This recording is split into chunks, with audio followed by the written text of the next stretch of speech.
Okay, hi everyone.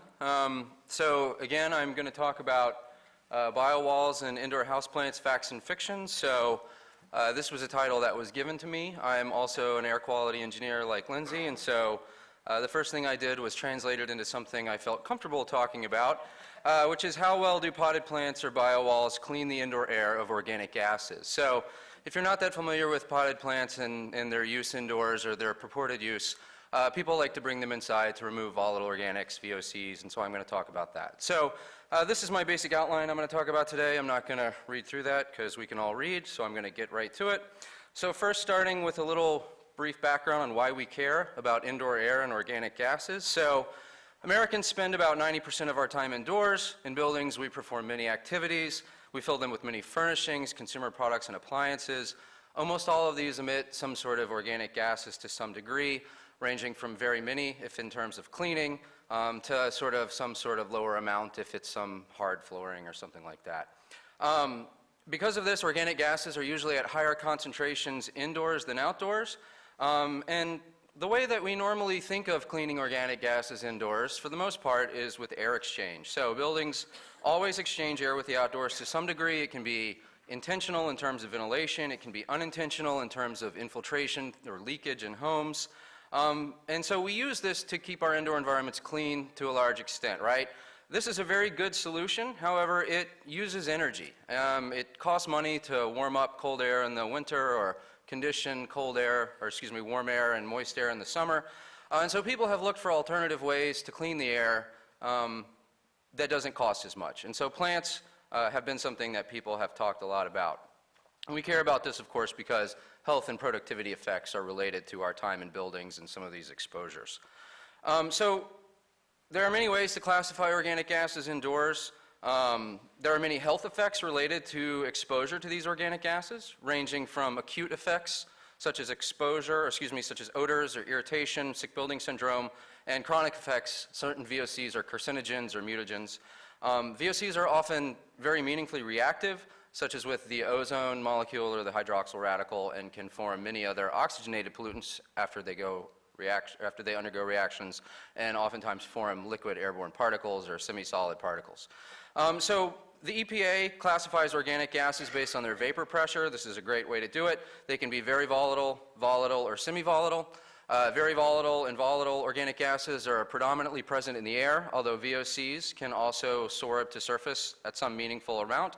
And then semi-volatile organic compounds are very surface-bound and are very difficult to remove by ventilation and are not really the focus of this talk. So I'm looking at the ability to remove gaseous pollutants, gaseous organics from the air inside. So moving on, right, this is about potted plants and indoor air cleaning. So the idea is that you can take a plant, typical potted plant like you'd have in your home or you can see in these offices here. And certain studies, which I'm going to talk about, have said that these can clean the air of VOCs at a meaningful rate. The first study you may have heard about was this NASA study, right? So this is the NASA Clean Air Study. The main report of this is by Wolverton, written in 1989. And then because of this, these found that according to some metrics, they believe that plants were able to clean the air. You saw all sorts of internet articles and graphics like this that pop up all over the internet. So if you do a quick search, you'll find tens or maybe hundreds of these where there's NASA-approved houseplants for improving indoor air quality. Bloggers grab onto this. It's a nice, sustainable type article, right? And so it really has become very popular in the popular press, and you should be able to find it without even trying. So here's a couple more examples I found, just to prove this, right? So we've got 9 air cleaning houseplants that are almost impossible to kill, right? So we've got a nice Halloween theme there, ranging all the way down to just do they really clean the air? And almost all of them are focused on this NASA study, right? And so really what happened is this research has come about, and there's a lot of articles in the literature about this. It's not just a few, where people have taken plants and put them into chambers and quantified removal of VOCs by this potted plant microcosm. Okay, so this is an example of a chamber here where you would take a plant, you would put it in, and you would seal it as much as you can, and then you would elevate the chamber. In this case, you'd put a Dracaena plant in and add toluene up to some target amount. So this is 100 ppm. So this is, this is 100%. But they often elevate them at very, very high concentrations that are not realistic indoors, and then take sort of spot measurements about after a day of operation. So they get 24-hour removals, and many people report them that way. So you get tables that look like this, where I've gathered them from the literature, where you have references ranging from this Wolverton study, which was one of the initial ones, all the way up to recent studies where people have looked at a range of VOCs, formaldehyde, benzene, toluene, xylene, trichloroethylene, N-hexane, for example, and then they'll report removal in all sorts of metrics. So you can see everybody does it a little bit differently. You get 81 to 96% per day per plant. You get a half-life of how long it takes to reduce the VOC in the chamber. And then sometimes you can get things like milligrams per meter cube per day per meter squared of leaf, right? So all sorts of metric. What do we do with these? It's very difficult to say, but a bunch of people have grabbed onto this because when you say something like a plant removes 96% of VOCs in a day, it sounds good, right? That sounds like a reasonable thing. And people that aren't familiar with air cleaning and the way buildings work and the way airflows work and the way timescales work in buildings have grabbed onto this and really, I think, started to push it way too much. Okay, so again, this is a potted plant, and so people have looked at what actually removes the VOCs. So you get a little bit of removal by the above ground plant elements. Some people think there's also uptake by the plant itself, meaning the VOC is brought into the plant by the plant itself. But people have done experiments where they've taken a plant and put it in a chamber, covered the roots, cut off the stalk, etc. And people have figured out that most of the removal from this process occurs by microbes living in the soil and around the plant roots. Thus the connection to this talk, right? That's about as far as I'm going to get into the microbial world right there. But anyway, that's what people think is doing the mechanism. So just to define that a little bit further and to talk about what biowalls are, so if potted plants are shown with this schematic here where we have a chamber, we push air through the space of the plant, or excuse me, some control volume, we push air, or air moves through the space of the plant, it contacts with the plant at any of these elements, there are nutrients and water added, and then again, root or soil microbes will remove certain VOCs at certain amounts. Okay, so I was also asked to talk about biowalls. These are different. So if the potted plant is a passive system, meaning it doesn't come with a fan to move air around it, biowalls are the opposite of that. This is an active system where you essentially have plants that have been taken out of the soil, that had all the soil cleaned off of them, and they've been stuck into this porous substrate, and then water trickles down to keep the plants alive, where nutrients are sometimes added into that, and then you actually pull air through the wall itself and through the roots itself, because this is connected to an air handling system and it's got a negative pressure on the back side of the biowall. And so it is an active system, meaning it intentionally moves air through it. The way that this works, you can think of it as a botanical biotrickling filter system. A fan pulls air through the plants or the roots. The VOCs in the air partition from the air to the water based on their Henry's law constant. And then microbes that are on the plant roots consume the VOCs and remove them. And since they're continuously being removed, there's a continuous driving force for for the VOCs to go into the water phase. Okay, so that's great. So that's a little bit of an introduction. Now I'm going to talk a little bit about how we think about air cleaning indoors before I go back and talk about whether these things actually remove VOCs meaningfully or not. Okay, so if you want to think about an air cleaning device indoors, you need to think about the best way to think about it is with what's known as the clean air delivery rate. Okay, so we've got this schematic of an indoor environment here. It's very simple. There's often much more going on than this, but this is pretty much as simple as you can boil down a VOC mechanism into, where we have air exchange coming through the building. We have outdoor concentrations that will come in with the outdoor air. We have indoor emissions of VOCs. These result in an indoor concentration, which can be modified by an air cleaner. Okay, so the way that we parameterize the impact of this air cleaner is with what's known as the clean air delivery rate. So this is mathematically defined as the volumetric flow rate of clean air delivered by the device. So if you say it's 20 meters cubed per hour, that device is making 20 meters cubed per hour of clean air for you. And so what it is it's a product of two things: the flow rate of air through the device and the removal efficiency of the device itself. And so the way to think about this is an air cleaner has to do both to do well. You can't have perfect removal but no airflow and you can't have lots of airflow but no removal. Either of those two things will give you a low CADR and a low effectiveness. So you can insert this into a general differential equation. If you assume that this will give you a first order loss, you can normalize the CADR by the volume and then insert it into this equation, which, like Lindsay talked about, is really just a well-mixed reactor model equation for a concentration in indoor air. It tracks the concentration with time as a result of the outdoor concentration, the indoor emission, the loss due to air exchange, and the loss due to the air cleaner. So you can take that differential equation and you can manipulate it, which I'll show you in a second. But first, for effective air cleaning, it's important to remember that the air cleaner loss must be on the order of the air exchange rate. And so if you're not that familiar with this parameter, the air exchange rate is the volume normalized flow of outdoor air through the space. You take all the flow going through a building, you normalize it by the volume, and you essentially get the frequency with which you get new air in the space. It's a per hour metric. And so basically, if you go back to this differential equation, you can see that the air exchange rate and the CADR, if you normalize it by the volume, they compete with each other for changing the concentration, right? If the air exchange rate is a lot higher than the CADR, the air cleaner will have almost no impact on the concentration itself.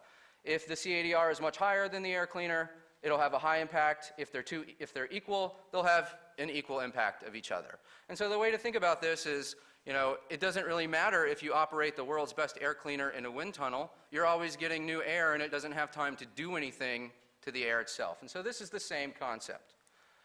So you can take that differential equation, you can solve for the concentration, a steady state concentration, both with and without an air cleaner, and then you can define the air cleaner effectiveness. So this is 1 minus the concentration of operation with an air cleaner over the concentration without an air cleaner. And if you do that, the sources cancel out, and you just end up with this, which is a 1 minus the ratio of the losses for if an air cleaner is not operating over if it is operating. And what this shows you is, if I've done a little example here, this got screwed up, sorry, this was supposed to be over here. So say you have an air cleaner that has a CADR of 50 cubic meters per hour, okay? If you operate that within a volume equals 50 cubic meter office, which is in a reasonable size office, at an air exchange rate of these values, I'm sorry, this slide got all messed up, you can see that if the air exchange rate is 0.2 per hour, that CADR will give you an effectiveness of 0.83, meaning 83% of the particles was removed by the air cleaner and not by air exchange. So that's the takeaway from this slide that got messy. Likewise, if the air exchange rate is 1 per hour, it's 50% or 0.5, meaning you get equal removal by the air cleaner and equal removal by the air exchange rate itself. Okay, and so you can see this effectiveness. The important part is that it's a function of the CADR, the volume of the space, and the air exchange rate through the space. You have to understand all of those things together to understand if things are really cleaning the air or not. Okay, so moving on to potted plants and indoor air cleaning. So what I want to do now is take these removals that are all different units and convert them to CADRs, right? That way we can understand if they really clean indoor air or not. Okay, and so there's different ways to do this, but first you have to assume that it's a first order loss, and then all of these studies reported concentration reductions over some amount of time, or you could take what they gave you and you could, convert it into that. So if we have an initial concentration that's been normalized to 1, after 24 hours we remove 90%, there's 10% of the concentration left. If we assume a first order loss, we can do a simple differential equation that assumes a well-mixed reactor and convert it to the CADR. Okay, and so you can see the volume has been taken out of this equation of the chamber itself, and there's some amount of time of operation, and then we have a ratio of concentrations. Okay, so I've done this for all of those studies that are in this table here, and there were these many data points for these many different VOCs, and the first thing you can see is that the clean air delivery rates are very small. Okay, remember I was giving an example with 50 cubic meters per hour. We're a couple of orders of magnitude, or 3 orders of magnitude smaller than a typical air cleaner CADR. And then these are box plots, so they show the range of everything that was in that table. There were a couple of outliers not shown on this that is about an order of magnitude higher than what's shown here. So the next thing I did is I took these CADRs and I looked at, with this effectiveness term, if potted plants can effectively clean the air. Okay, I looked at it for a couple of cases where we calculated the number of plants per meter squared that are necessary to achieve an air cleaner effectiveness of 0.5 at 3 different air exchange rates. So we had a little bit of a discussion of ranges of air exchange rates earlier. These run the gamut of something that's considered a very tight building to generally what I would call a very well ventilated building at 4 per hour. And so you can take these air exchange rates, you can take the effectiveness we're trying to achieve, which is 0.5, for a 50, again, cubic meter volume space, and then you can calculate the CADR that's required to achieve that effectiveness. And then what I did is I took the CADRs that are all in this plot, right, and I divided it, the required CADR, by the actual CADRs in that previous box plot to be able to calculate how many plants we would need to clean the air, and then just divide that by 20 meters squared, which is the amount of space that we have, floor area in that building. So the first thing you can see, this is a y-axis on a log scale, is that to effectively clean the air equally to air exchange rate, at these air exchange rates, we would need plant densities that are impossible to achieve in real indoor environments. So we would have to have plant densities at the median, at the low air exchange rate of about 50 per meter squared, okay? So think about it, 50 per meter squared, all the way up to something about 500 per meter squared if we have a high air exchange rate, okay? So based on this very simple scaling analysis, the number of plants required is infeasible to clean the air. And I think there's been a lot of misinformation about there because most of these studies have been done by people in, say, horticultural departments that don't really understand how to think of, again, competing airflows and timescales in buildings. So factor, fiction, fiction, okay? Plants don't clean the air from a potted plant perspective. Now on to, this would not even do really anything based on what we talked about, okay? So there have been a few field studies that have looked at this, and they've pretty much found the same thing. So the field studies that are out there looking if plants really do clean the air are methodologically lacking. In other words, they don't ever measure the air exchange rate in the space. And so since I talked about how air exchange rate is a very strong driver of concentrations indoors, you can't at all draw any conclusions from studies that have put plants in offices and looked at VOC changes over time if they did not also measure the air exchange rate. So there have been a bunch of expensive, I think, field studies that have looked at these things, and there were a couple of key parameters that they never even investigated that they needed to be able to take their study seriously. So no conclusions can be drawn without the air exchange rate. And even if you go back and dig into these studies generally, most of them found no impact of putting plants in anyway, okay? Only two of them found no impact really, and this one found little change except with 6 plants added to an office. However, they only measured VOCs 5 minutes per week and made conclusions about that. Again, that pretty much tells you nothing about what's going on in the indoor air. Okay, so finally on to biowalls. So this is a schematic of the way the biowall would look. I think I was asked to do this talk because we have a biowall at Drexel. This is a 5-story wall of plants that's integrated into the air handling unit. And you can see this is essentially what ours looks like. I saw the construction of this. It's connected to the air handling unit. It has its own dedicated duct that then can go to certain offices and give them some clean air, right? But air is pulled through. You've got the roots, you've got the plants, and then you've got the water trickling down and perhaps some removal. So there's scant in situ data to look at this. The discussion that I'm going to talk about will use work from Darlington et al. This was a lab scale biowall. This is a guy, Alan Darlington, who was the creator of this technology. And so his paper showed the ratio of efficiency and airflow flux moving through the biowall. So it's the area normalized volumetric flow per hour moving through the wall. And again, since the CADR is the product of that and the efficiency, you can just multiply those two things together and you can get what CADRs are capable from these experiments. So you can see CADR is a function of airflow flux very weakly, but we have a range of CADRs that we can use in our modeling. So I basically took all these CADRs and then just calculated distributions, and then I'm going to use these distributions to look at things. So say, thinking of the 50th percentile, we can see that we get much higher CADRs than with the plants, which remember was in the less than 1, where we get 75 meters cubed per hour per meter squared of biowall. Do the same exercise for a given effectiveness at volume V. How much biowall area do we need for 0.5 effectiveness at these different air exchange rates. Same process, calculate the required CADR, take the CADRs from before, divide one by the other, and we can get the biowall area needed. And so you can see we get areas that are very reasonable sounding, okay? And they actually are reasonable. They're anywhere from around just a little over 0.1 meters squared to clean this 50 cubic meter office, all the way up to about 3 meters squared if we have a very high air exchange rate. And so if you take the median area and normalize it by the median floor area or by the floor area, you can see we have these values. And these are very in line with what the technology recommends of having about a meter squared of biowall per 100 meters squared of floor area. And so this matches up pretty well, and I'm not surprised since those numbers were probably based on some of these data. Okay, so biowalls, I do think that they can probably clean the air. We need some dedicated field studies to determine this. However, they have some problems, okay?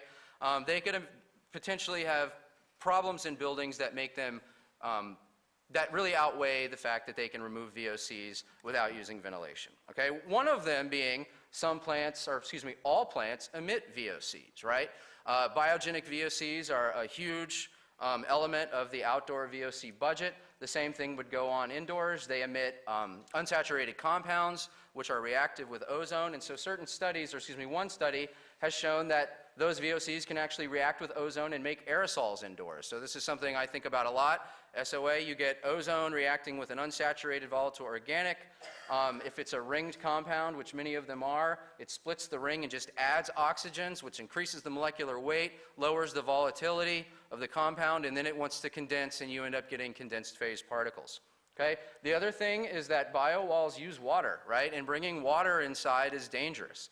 Okay? Hydrophobic, well, one reason, beyond being dangerous, they may not work that well for hydrophobic VOCs, but it might also be very negative because humidity is most likely elevated as air passes through the biowall. So if you're saving a bit of money on ventilation, you're going to be adding to the latent load that your system needs to take out because we can't, if it's the summer especially, we have to take that humidity out of the air, and that's going to have a monetary penalty. And then finally, if there's water inside, and we've seen this from water features all around the United States, there's the possibility to harbor pathogens such as Legionella or something like that. Spores, I think, are likely emitted from the biowall as air passes through this. This has actually been seen in a room scale lab test by the same author who developed the technology. And then finally, people use biowalls to try to save money and reduce ventilation air. But I mean, imagine how much it cost to make that thing I just showed you, right? It's 5 stories. It's got an operational cost. You have to put lights on it if it doesn't grow well enough. You have to replace plants because plants die very frequently when you have that many of them, and sometimes there's different levels of light hitting different parts of the wall. You have to use electricity to do all the pumping, et cetera.